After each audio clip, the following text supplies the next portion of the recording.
This is Maine, on America's northeast coast. It's the perfect holiday destination for wealthy New Englanders seeking to escape the heat and humidity of the summer months. Thank you. Between July and September each year, these sparsely populated coastal towns swell to capacity with handsome, well-heeled vacationers.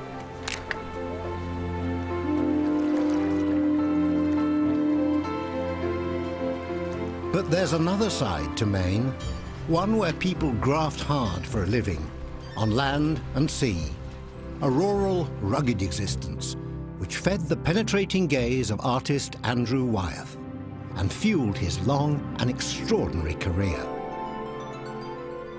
Wyeth not only immortalized the American landscape, he created interior worlds, hidden histories, intrigue, and magic.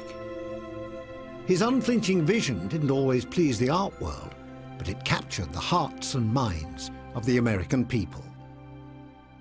My exploration of Wyeth's long life and prolific work begins here, at this remote farmstead.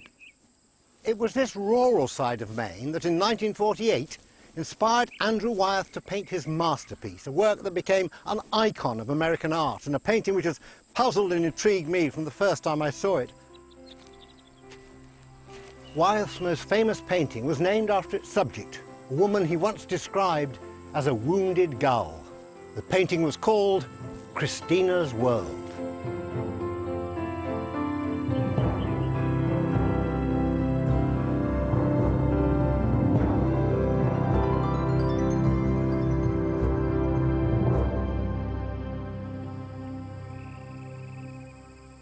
The backdrop to Wyeth's painting of Christina's World is this 18th century farmhouse. Now preserved as a state museum, the farm, once owned by the Olsen family, has become a destination for modern pilgrims who want to experience the almost spiritual significance of this location. Janice Casper, once a tour guide here, shows me around. So here's the house, and it's been here for quite a while, and you could see it's weathered. Yeah, yeah.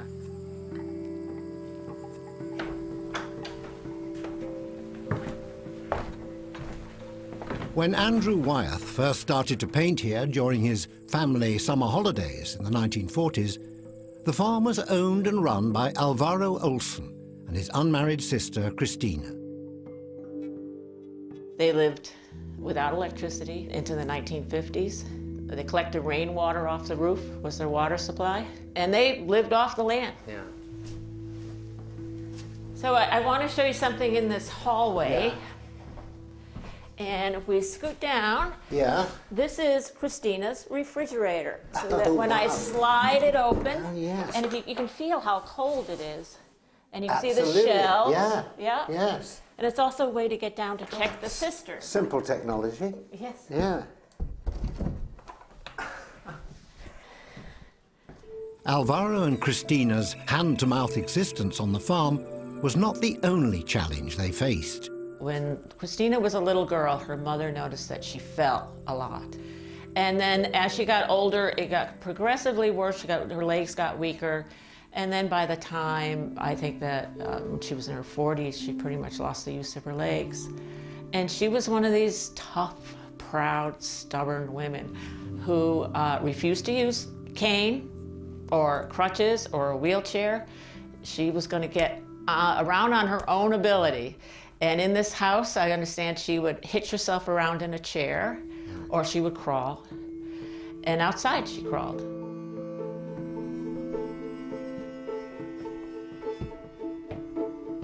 Christina's disability meant that the upstairs floors of the house were out of her reach. They were closed up and used for storage until Andrew Wyeth began to use the rooms as makeshift studios.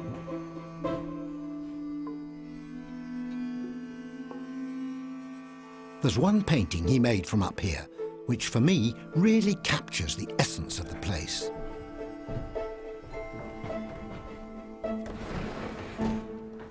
When Wyeth prized up this window, it hadn't been opened for years.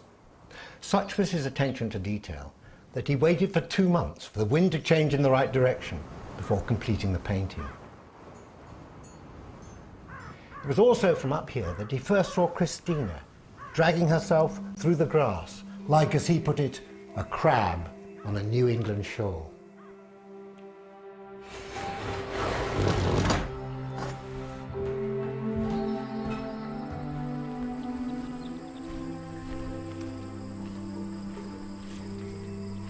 This painting really is much less simple than you think at first sight.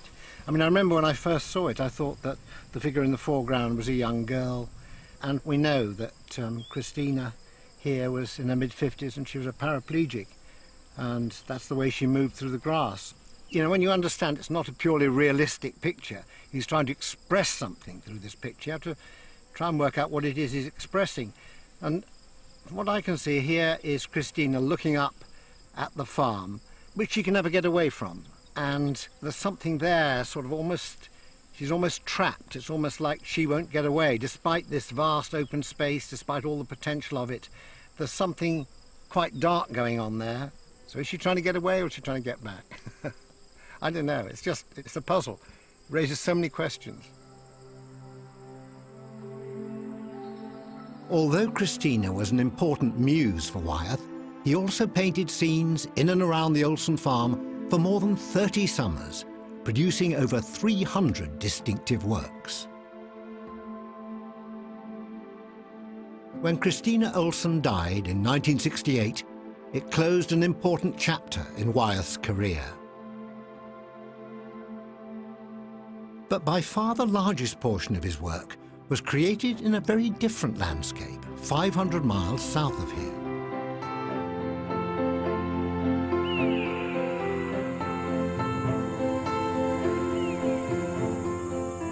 Chad's Ford, Pennsylvania, Wyeth's permanent home from his birth in 1917 to his death in 2009, is a small town with a big place in American history.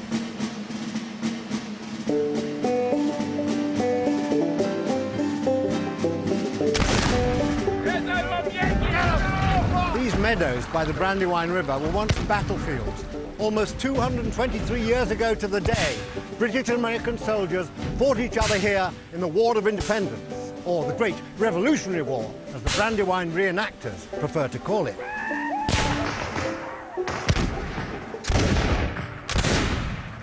Have you ever had the pleasure of firing one of these? No. Oh, no, my is friend. It a great pleasure? I can think see so. You like it. There's some sparkle in your eye, which makes me think that there's an element of well, some danger there. But do you have a pair of glasses, just for safety's sake? Just to be there careful. Might be some stuff flying about. Well, you get powder that flashes up when the powder is ignited. Yes, it should meant to go that way. Well, you know, it will. It will. Okay. Will this kick fire? It shouldn't be that much of a kick because there isn't a bullet in it. Okay. More, please. Sorry. Yeah, sorry. British. You got him running. Yeah. How important was the battle that was fought here in the Brandywine River? Oh, the battle was, I mean, very important. You have, this is the largest land battle of the Revolution. And you have the British over on this side over here, and the Americans on this side. Now, the landscape is not going to be very reflective of what it was in the 18th century. You had a lot more concealment, a lot more cover. And in the morning hours, it was just basic scattered musket shot going across the river back and forth between the two armies. But in the afternoon, that's when the British started crossing and the fierce fighting really took place. Locals say the river behind me ran red with the blood of dying and injured bodies of British and American officers. But despite the setback at the Brandywine River, the Americans went on to win their war against the British oppressors and claim this vast country as their own. A country that Wyeth's father raised his son to always feel proud to belong to.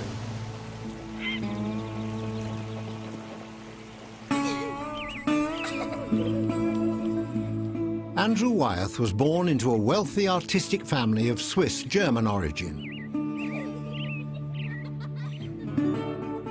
Known as Andy, he was the youngest of 5 children, doted on by his 3 older sisters, particularly Anne, his constant childhood companion.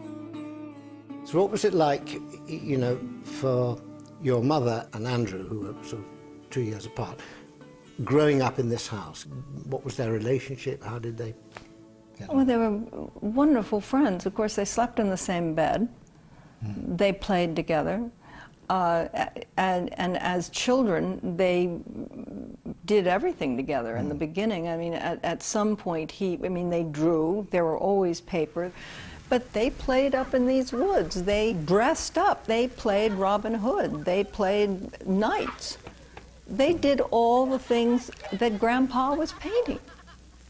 The young Andrew's love of storybook war and heroism was fed not only by the battle-scarred history around him, but also by his great influence and teacher, his larger-than-life father, Newell Convers Wyeth. Known as N.C., or Pa to his family, he was a celebrated artist, sought after for his dynamic picture book illustrations, which brought history to life. His work for Scribner's Classics had generations of readers spellbound. N.C. was so successful as a commercial artist, he was able to build a grand family home, construct a studio behind it, and pay for the surrounding 18 acres of land with a commission for one single work: Treasure Island. You know, he was so real to all of us. It was always what Pa said, what Pa did, what he thought. He created this world for us all. He dressed up as old Chris. Old Santa Claus. And he actually got up on the roof and he stamped around and he rang bells down that chimney and woke them up. And they came down to see him just out of the corner of their eye leaving. There's something about this family that I think is remarkable. There's a quality of joy in life, of joy in everything, and Grandpa had that. And my mother had that, and she kept on with that, and Andy had that. It's just open the box, it's the ribbon. It's just joy at life of just God. Isn't it great?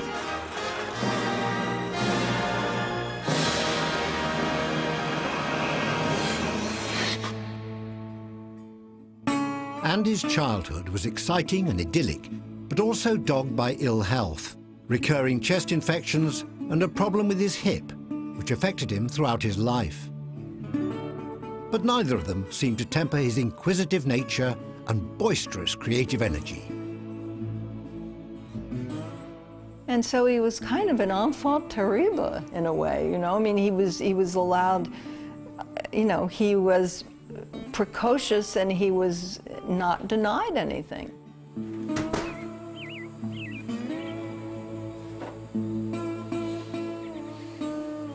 N.C. decided his youngest son was too fragile for public school, so Andy was tutored at home.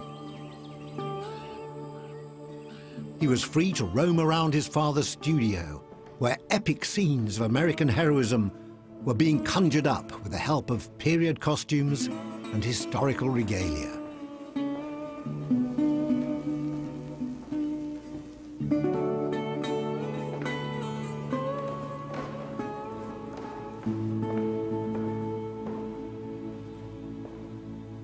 N.C. Wyeth was an enormously successful commercial artist, and yet all this didn't really matter to him.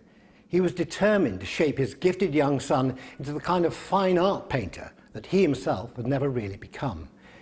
He wanted his son to be free, both artistically and personally. Andrew found heroism not in a costumed and constructed world like his father's, but in the reality of everyday life. His first show at the Macbeth Gallery in New York in 1937 was a sellout.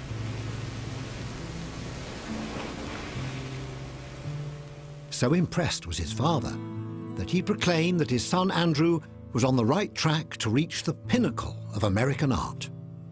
So, no pressure there. This is an early self-portrait of Andrew. painted just after he had a big success in New York with an exhibition. He was 21 years old. I think it's quite interesting because he's sort of projecting himself as a serious, successful artist, but at the same time there's something in the eyes, a kind of a wariness of, you know, don't read me too easily. There's something of a mystery there. And this was one of the first paintings that he painted in egg tempera. He'd rejected the oil paints that his father, N.C. Wyeth, had brought him up to use. And I can only think that that must have been deliberate, that to try and escape from the shadow of his celebrated father, he chose different subjects, but also different materials to paint those subjects. The Brandywine River Museum houses the largest collection of both N.C. and Andrew Wyeth's work. Joyce Stoner and her team are tasked with conserving the painting of both father and son. The self-portrait that he did, was that the first time he used egg tempera? Oh yes. He hits the ground running with the self-portrait and then the portrait of Walt Anderson. And they're done so similarly, and they were sort of brothers under the skin at that time. Andrew was fascinated with outsiders and especially trickster pranksters. He had to feel a special kinship. And Walt Anderson, who is pictured in Young Swede, is a wonderful example of this. Walt is a trickster. He is a lobster poacher. Apparently he and Andy would steal boats together, and so they were, he loved anyone who was a pirate. And so Walt was an original pirate. And you see how he paints Walt as this incredibly handsome young man, that they did things together and had fun. And he loved it, that he was a pirate and he was always breaking the rules. Andrew Wyeth also bucked the trend when it came to his painting technique. He chose to work in egg tempera, a challenging medium barely used since the 16th century. And so it started with someone picking up an egg, and you're going to do, what are you going to do? I think you're going to do it. How do you like it? Scrambled, boiled? Well, what we're going to do is we're going to separate the egg yolk from the white. So go ahead and break the egg. Okay. There we go. Let the white fall into the jar. Yep, there we are. And there's the yolk, and now what? Pass it from hand to hand. Yeah. And you can wipe your hands on that. I've honestly never done this before. No. Ever. Oh, I'm quite good at this, actually. Whoa, no. Okay. Oh, dear. Well, there we are, you see. Well, that's why we brought more than one. That's it. I was getting overconfident. Wyeth's decision to use egg tempera was bold. Not only did he need to mix paint from egg yolk and pigments every time he started, but its quick-drying properties meant he had to work fast. And mix that up, we now have paint. Okay. Why did they do that? Why did they discover that egg and pigment went together particularly well? It's actually a very good binder to hold pigments to a surface, so painting. We know that between the Middle Ages up until around 1500, it was the dominant paint medium in Europe. Right. So, and we think about it especially with early Italian paintings of the early masters, Giotto through Masaccio. Was it discovered in the Renaissance or It actually before? predates the Renaissance. Yeah, so if we think of late medieval paintings, the earlier icons are all painted in egg tempera. He loved taking tempera where it shouldn't go. And when people told him you couldn't paint tempera at night, that it wasn't a night medium, he painted Walt Anderson again, poaching lobsters, and it's called night hauling. And he pushed tempera to look like night. If you also look up close at the temperas and look at trodden weed up close, it looks like a micro Jackson Pollock. It looks like a little explosion because he is doing things you're not supposed to do with tempera. So these are the Andrew Wyeth galleries, and they're changed periodically with wonderful things. The Young Swede and this fabulous thing of his dog, and it looks like a railroad. And then, oh, here are all the different ones he painted in Chads Ford. Joyce, there's a perception that when you look at Wyeth's work, you're looking at the work of a realist, albeit maybe a romantic realist. And then you see a painting like this, and that's almost abstract in the shapes and all that. How did he see what he was doing, and how did others see what he was doing? Oh, well, absolutely. He was very aware of powerful shapes and forms. Yeah. If you look at the roof and the powerful beams coming out at you, it's a very, and the shadows, it's very powerful and very spooky, really. Juts out against the grey sky. But next to it, there's this sketch. Did he do preliminary sketches? He often did preliminary sketches while he was working on conceptualizing what this sort of magic realism, this spooky, this chilly sense of death. And so this is a wonderful comparison of the whoosh with the precise and showing them right together. So this was is this a watercolor? Yes, it's ink and watercolor. And you can just see it's slightly more, the greys are slightly lighter and the shadings on the bird are slightly lighter. Here's a much bolder, blacker sort of... Exactly. Here we see another version of the two worlds of Andrew Wyeth. The free splash and dash of the watercolor, and then the exactitude, but they do work together, as you can see him working out in his mind how to do this. Was part of the reason that he chose to paint in tempera to distinguish himself from his father and his father's preference for oils? Absolutely. Andrew had to rebel from NC, and so you can really look at how the media bounce around as they try to get out of each other's way. And because there's tremendous love and tremendous competition in that family.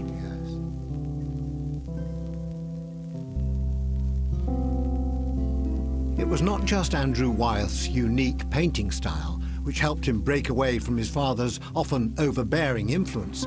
It was also the love of a determined young woman, whom he met in the summer of 1939. Betsy James was brought up in New England, the daughter of a Welsh picture editor and a well-bred Christian mother. With her striking looks, she was a force to be reckoned with.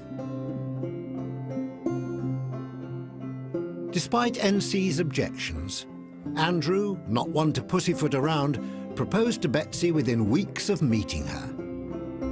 She accepted. Betsy was 18 and Andrew was 21. The marriage produced two boys, Nicky and Jamie, and lasted 69 years until Wyeth's death. Oh, I was very fortunate to run into her. I didn't know I had that many brains so young. We're different. It's not always peaceful, but nothing good is peaceful. Remember that. If you got too much peace, God help you. You have to have a kick in the tail once in a while. But we have a great time. We don't have a dull moment, I can tell you that. Wanting to keep his young son close, NC gifted the newlyweds a property near to the Wyeth family home. The old schoolhouse became not only a home for his young family, but also Andrew's first studio of his own. Away from his father, Betsy's influence over him increased, as their son Jamie remembers. It was a painting, a tempera, which was a medium that he was just really starting with, and it was just a figure walking away in a field. And he was very excited about it and asked his father to come see it. And his father said, Andy, you know, it's remarkable, but you need to put a gun in its hand and you have to have dogs. But completely missing what his son was doing. And Betsy, who was probably 18, said, don't listen to that old fart. You do exactly what you're doing. Pretty amazing. So, I mean, with no knowledge of painting, she got it. And she obviously adored his work and thought, this is incredible what's being produced here. This is a world that's extraordinary. My father was very close to his father. And his father was very close to him. I mean, just wanted to control him. Young Betsy James was his escape away from that. But in a way, he married his father. I mean, she became totally the one then controlling, but gave him freedom to do exactly what he wanted, but kept track of what was being painted, what was, and you know, titles. He titled everything. Did she? So, everything. so really? So Christina's World? And it was totally her title. Really? He just painted and then showed it to her.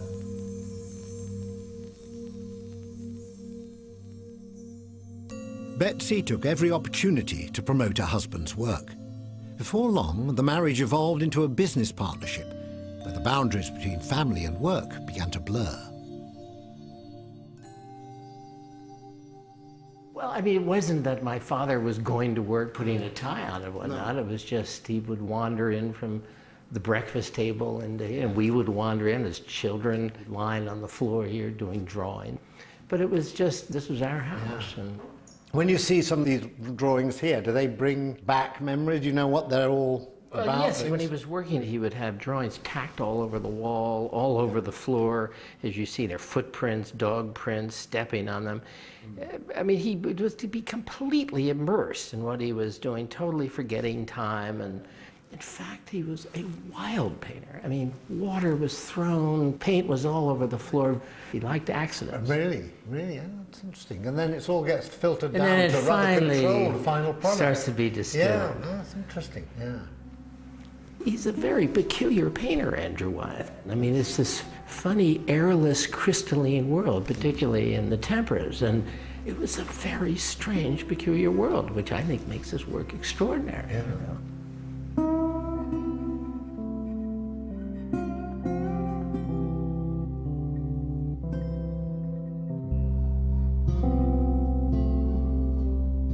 Although Wyeth had an official studio indoors, his unofficial outdoor studio was the whole of Chad's Ford.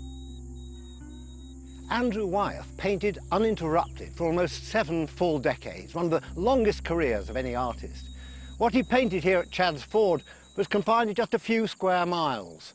This small piece of territory and the people who occupied it revealed to Wyeth a world so deep and detailed that no matter how often he painted it, he always discovered something new.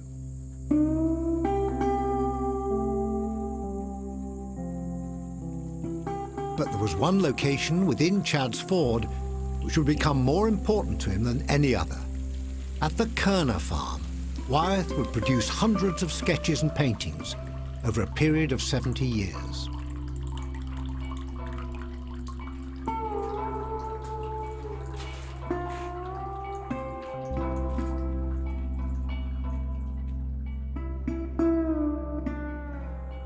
As with Christina and the Olsen farm, the inspiration that Wyeth drew from this one location was boundless.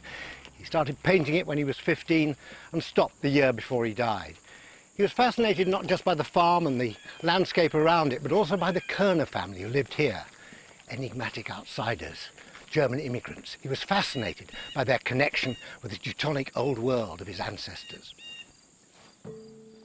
Wyeth was attracted to the rhythms of life here, as well as to its owners, farmer Carl Kerner, his wife Anna, and their children. Their son Carl Jr. remembers seeing Wyeth painting in and around the farm. Everybody liked Andrew Wyeth. He would come early mornings. We never knew he'd be up in the woods painting or we'd be cutting along the field. We'd see Andy and say hello. I said, Andy, I said, stay away from the hayfield. I said, we come with our big cutter, we cut your toes off. Carl Jr.'s father intrigued Wyeth, not just because of his German ancestry, but also his experience in battle as a machine gunner in the First World War. My father, he talked a lot about the First World War. It gave Andy a lot of ideas, and being in the trenches, you know, that fierce fighting. A lot of my father lost a lot of his close friends. And he said, when you're in trenches, you've got to keep your head down. To me, it made him very stern. It's like working for a German officer. You take the good with the bad. Carl's mother, Anna, was a continual source of fascination for Wyeth, who portrayed her as a lost soul, an almost spectral figure. My mother was very quiet, congenial. I think she was homesick. She wanted to take us children and all back to Germany. My father said, no, you can't do that now. He says, we're here, we have to make the best of it. I understand that there was a Wyeth family tragedy here, and you were working on the farm close to where it happened. We were up there husking corn, we heard this crash. I thought an airplane come down or something. A big noise. Big noise. And I said, all the fellas, wait here, I'll walk down, see what happened. Andrew Wyeth's father, N.C., was driving his car with his 4-year-old grandson in the back when tragedy struck on a railroad at the foot of Kerner's farm.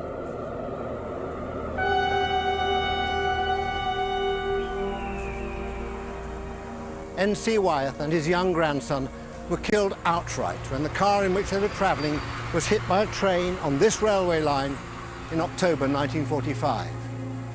But no one knows the cause of the accident. Was it mechanical failure in the car? Was it a temporary heart attack? Was it, as some people say, that N.C. was sketching at the time? The only thing we really know is that we shall never know. We're coming to the location of my father's, where he was killed. And that brought it to a head to me because all this life that I'd had by myself over here, I didn't really tell anyone about it. It all became, the fact that he was killed here, it all became very pointed to me in its meaning. It wasn't just because it was a handsome-looking hill or a lovely old barn. That wasn't it at all. It was just became sort of a memory of everything to me that meant something to me.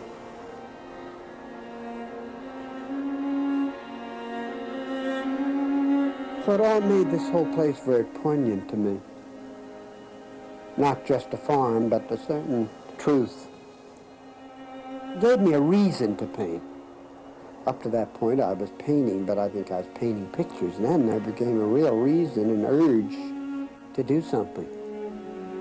Emotional reason. I think it made me.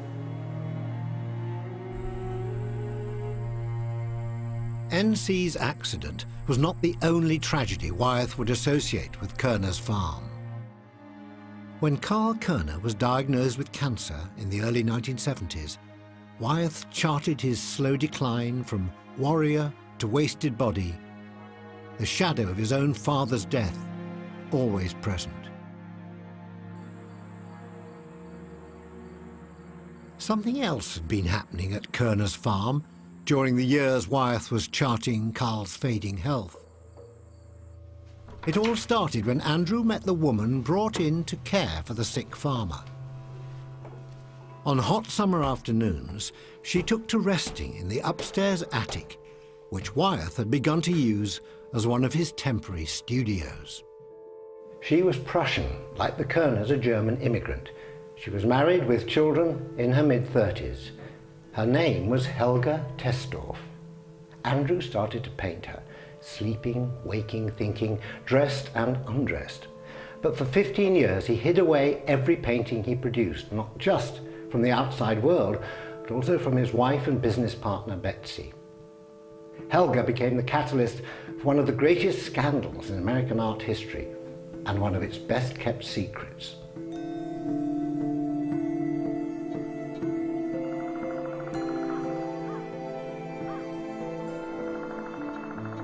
He continued to paint his usual subjects, and by producing a steady flow of work, Wyeth was able to paint Helga without arousing suspicion.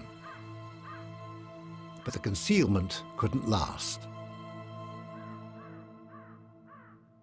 When the Helga paintings were first revealed, how did it happen? What was told to the public? They were revealed as the secret body of work kept private even from his own family and especially his wife. And therefore, he must be hiding something beyond just the fact that he painted these nudes.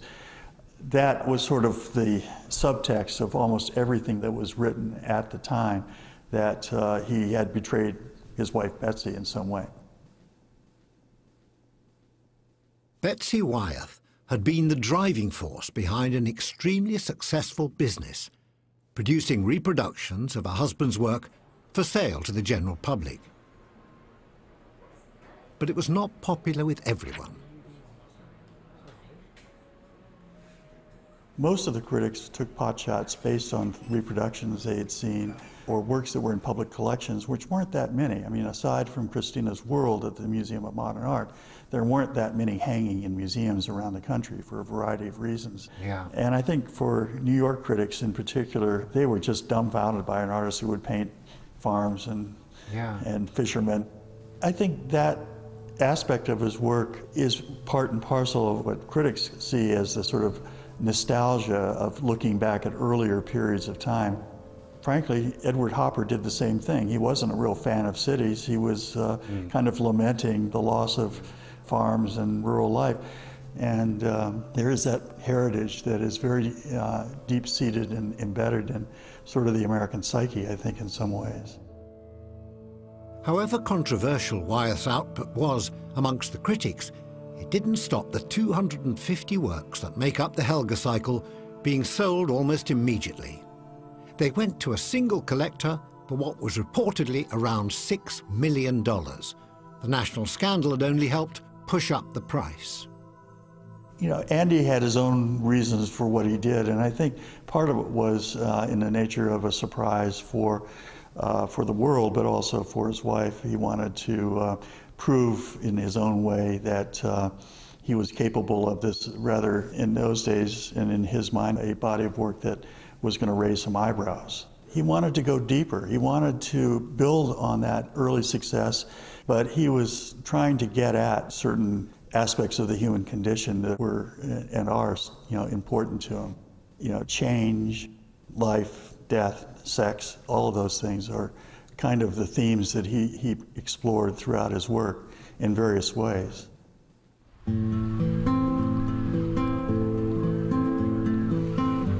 In almost 3 decades since the scandal broke, Helga Testorff has rarely spoken about her experiences.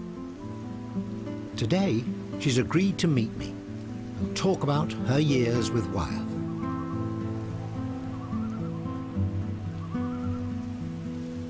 Hello, Helga. Hello there, sir. Michael. How are you, Michael? Michael Penn, very nice to meet you. Thank you so much for talking to us. It's great to meet you. Thank you. Can I ask you just take you slightly back to the circumstances which led to him revealing the 15 years worth of paintings he did of you? How did that come about? Did he tell you that I don't have to tell you that. That is so obvious. It was expected of him to put out paintings like pancakes.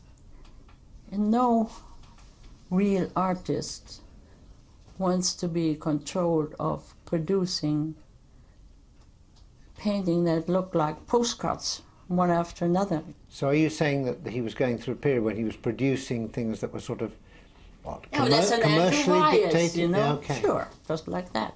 He needed to be painting for himself.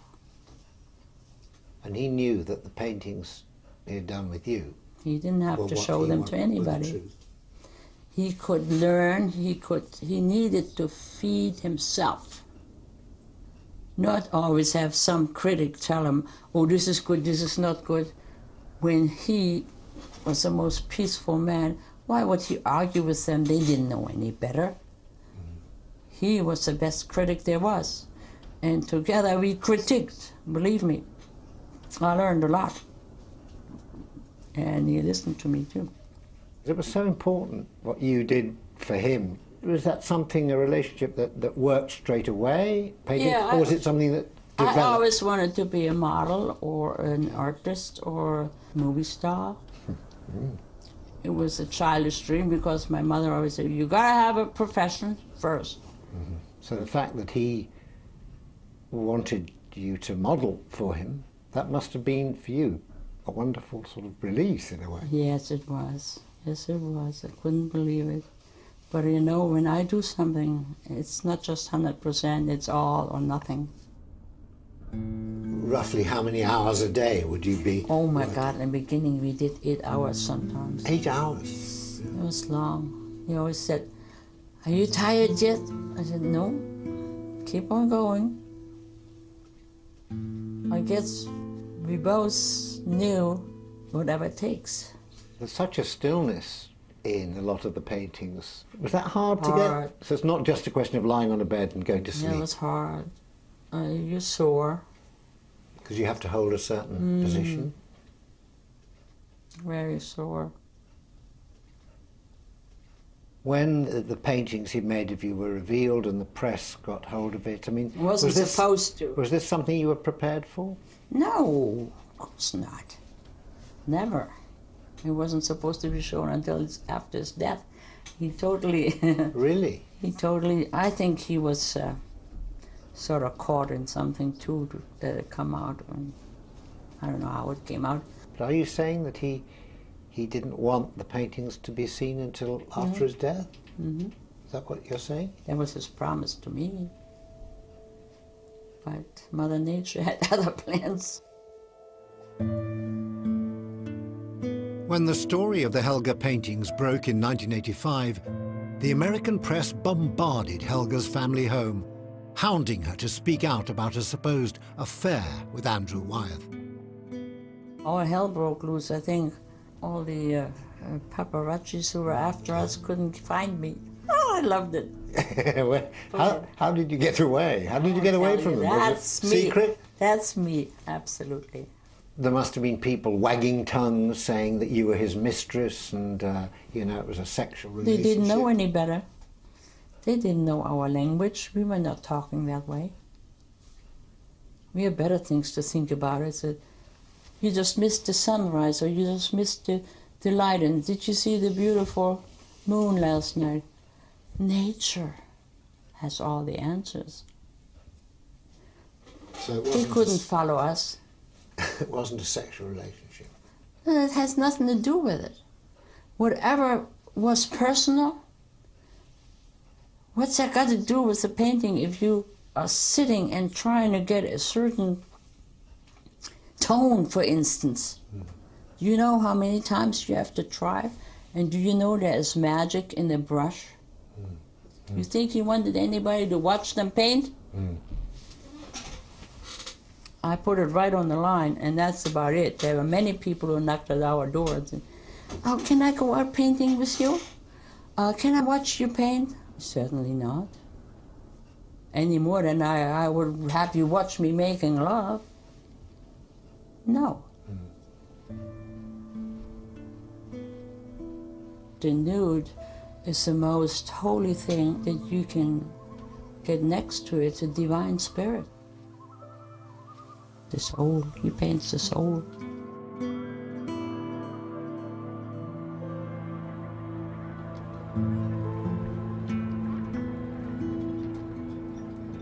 Wyeth's younger son, Jamie, now has his permanent home in Maine, on Southern Island, a short boat ride from Tennant's Harbour.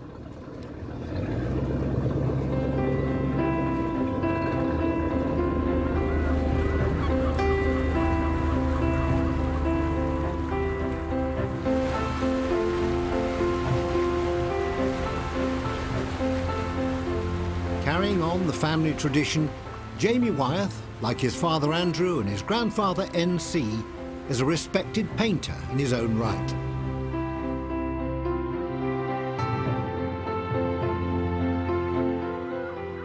Whilst his painting has its own distinct style, his father's work ethic has certainly rubbed off on him.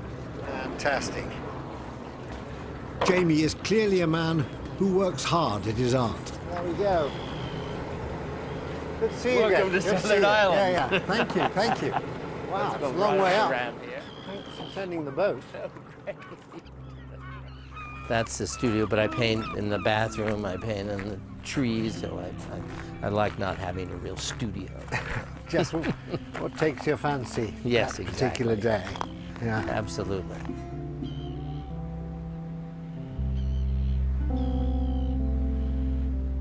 Island life became a sanctuary for the family after the furore of the Helga scandal.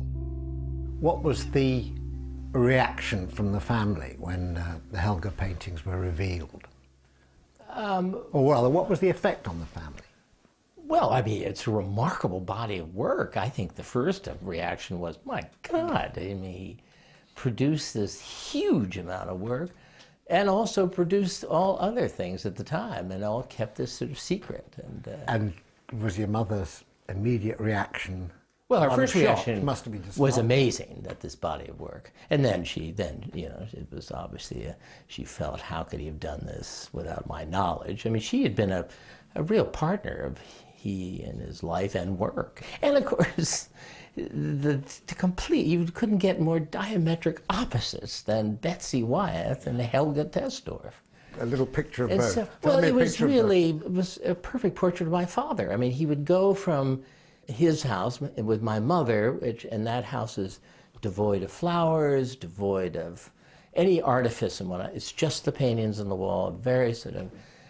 And then he would travel to a studio, which was Helga's domain, which was complete chaos.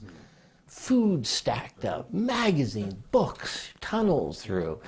It really, the two sides of my father's personality. Yeah. And I don't think he really even had a love affair with Helga. It wasn't any of that. It was just he was obsessed with her fingernails, her elbow, her pubic hair, whatever. He was just obsessed with sort of getting her on paper and paint. The relationship then between your mother and Helga, I imagine, was a sort of slightly awkward area, or? Yes, but I think, you know, to me, the Helga thing, I mean, it was a combination of his interest in Karl Kerner, Germans, that part of Chad's Ford where they lived, the whole, a lot of things rolled into that sort of thing. And then the big secret, the fact that he was able to work on these things without people knowing about it. So why he ended up living on an island? Why was that? Well, because my mother, his wife, chose to live on an island. She wanted to create this world, and he didn't want it. So an island person he was not. Yeah. Why did she like islands? She loved the control. She loved the fact of being surrounded by water, and she could control who was seeing, you know, what was going on and so forth. It fit right into her modus operandi. Okay. Cheers again. Michael, thank you.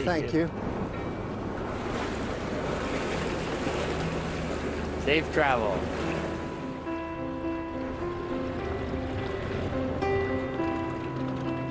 It seems pretty clear to me that Andy was a free spirit who could never be tied down.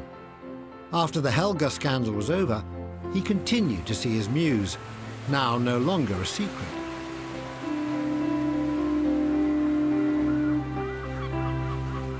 Helga was often by his side while he painted, both during his summers in Maine and, when the summer was over, back in Chad's Ford.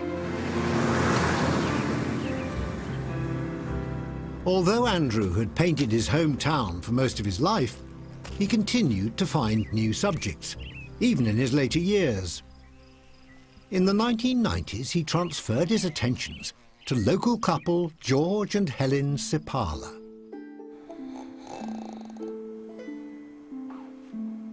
He virtually took up residence in their home, becoming almost part of the furniture. He wanted to get as up close and personal as was humanly possible, recording and painting every detail of their daily routine.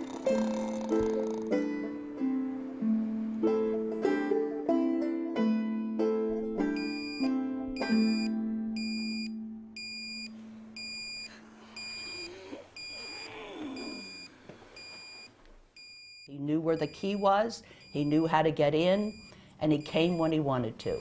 So you didn't feel it was kind of like an intrusion? You kind of No. Now, when he caught us in bed, that was a little embarrassing. Well, he caught you in bed? Well, it's like he would come in maybe 6 o'clock, and once he knew where the key was, then he would sneak. He loved to sneak in on us. I mean, he loved to tiptoe up the stairs, and he would go down the hall. And the first few times, he'd stand by the bed, and then for some reason I would wake up and I'd scream because he'd be standing over me. And then after a while, we started catching on. And we listened for the car. And then we started playing jokes on him. So he always expected us to be in the bed, which we stayed there. But sometimes we put the wigs on ourselves, mannequins inside on the pillow, like they were sleeping. And then we'd step into the next room and look through the cracks of the door, and watch him coming in on his, tiptoeing ever so lightly. Then he'd go and he'd pick up the bedspread, and from the back room we'd be saying, "Gotcha, gotcha," We did terrible things to him, terrible things, but he loved it. It doesn't sound very restful, your mornings, No. What are we going to do today? No. Mr. Wyeth. He met his match when he came here. For all those years he painted, I would have to call my boss and say, "I'll be a little late today." Andy had no concept of time, of my job. He would start painting, and if I had to leave, he would get very upset. It was very possessive of his, it really was. It was a hideaway for him. When he wanted to get away from the news people, visitors, company of any kind, this was a hideaway. His wife? Well, I think everybody wants to get away from the wife once in a while. I'm not going to say anything. Everybody wants to get away from the husband once in a while, too.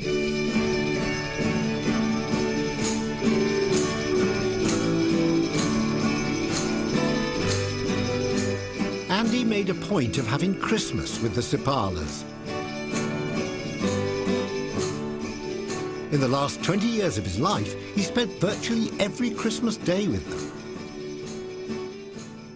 I said, "Andy, we're going to have you over for a Christmas party." And he said, "Well, I'm going to tell you now, Betsy won't come." So George wrote Betsy a letter and said, in effect, in the nicest of words, that we will miss you and you'll be very comfortable here and blah, blah, blah, down the line, whole letter. And at the very end, I told her to get her ass over here in those words. And I understand that her secretary says, "How can anybody talk to you like that?" Yeah, she didn't know. She came. She came. Wow. She came. Yeah. Yes, that got her. It got her. We went to the door and there she was. Hello, welcome. Welcome to the Sepalas. Come on in. When people gave him Christmas presents, it would be coats and boots and shoes, and he'd have to run right over to show us what he got for, because I'd have to say, "Wait a minute, Andy, I have to get a picture of this. I have to get a picture." And that's how we were preserved this, or else he would never post. But then Kind of like he's getting this portrait of a reclusive exhibitionist, That's right, of his new outfit. You're right. Look what we have on, sweaters. He looks like the King of Denmark dropping in. He does. Christmas 2008 would be Andy's last with the Sepalas. He died just a few weeks later, at the ripe old age of 91. Pictures of the same. Helen Sepala sent her condolences to his widow Betsy. Dear Betsy and family, we are thinking of you during this very difficult time. We send our love, thoughts, prayers. George and I have lost a dear and loyal friend in Andy. 20 years ago, he entered our lives and never left. So many memories, so much joy, and a real honor to know him. We will miss him dearly, especially at Christmas. This past Christmas, he stopped in during the morning and had his last cup of tea with us. It was touching. Love, Helen. So, and he was gone.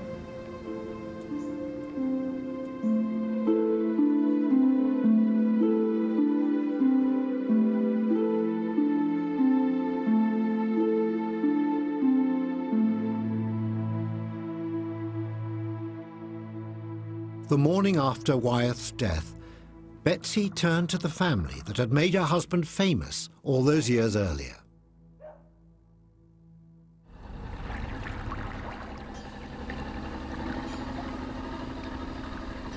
Out of the blue, John Olson, nephew of Andrew's muse Christina, received a call inquiring about the family graveyard. The morning he died, Betsy called me.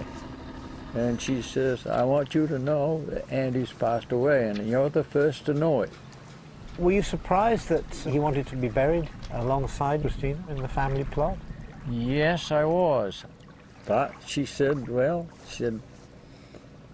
she made us famous, so we feel that we ought to be buried there. So I went ahead with it. The gravedigger came down to the house, knocked on the door, and he said, where are you putting Andy? And I said, what do you mean, where am I putting Andy? And he said, well, I guess you're the one that's got to pick out his grave. So I had to go up to the cemetery and find a spot where to bury him.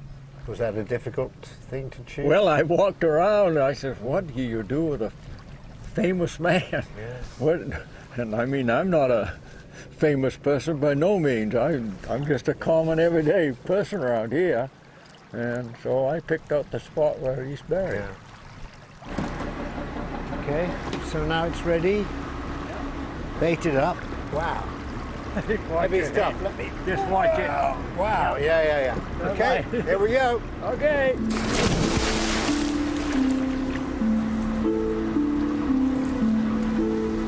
God bless her and all that go down.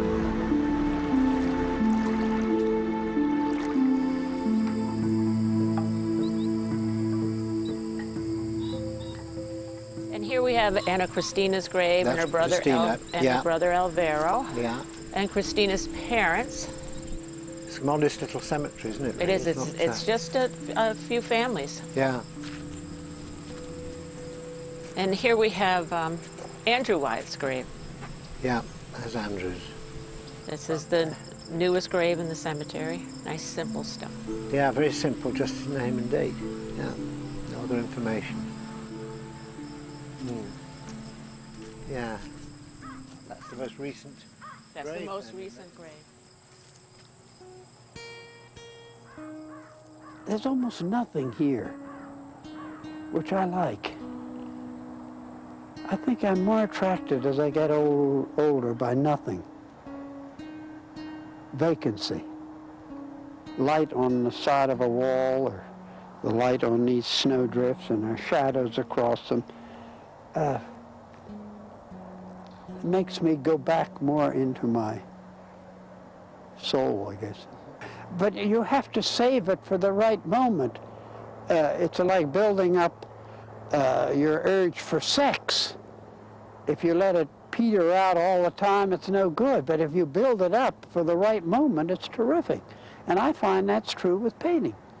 I mean, you could be going along, I can be going along and think, God, this is all vacant. And then I'll see a piece of barbed wire against the snow, rusted barbed wire with maybe a piece of a horse's mane caught in it.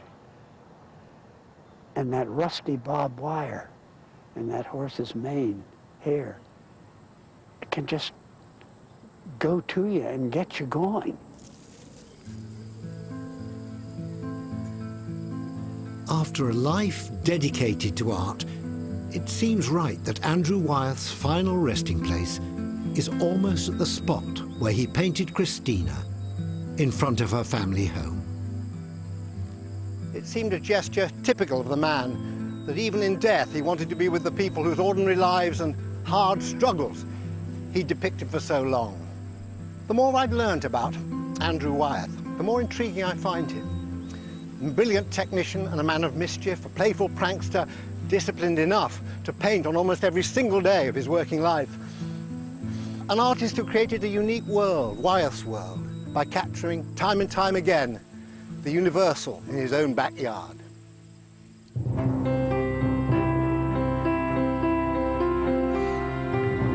Coming up on BBC Two, a tray of Fry's Christmas delight with a seasonal special QI next. Then for 2013, the best images came from the camera in your pocket. Smartphones capture moments in time at 10:30.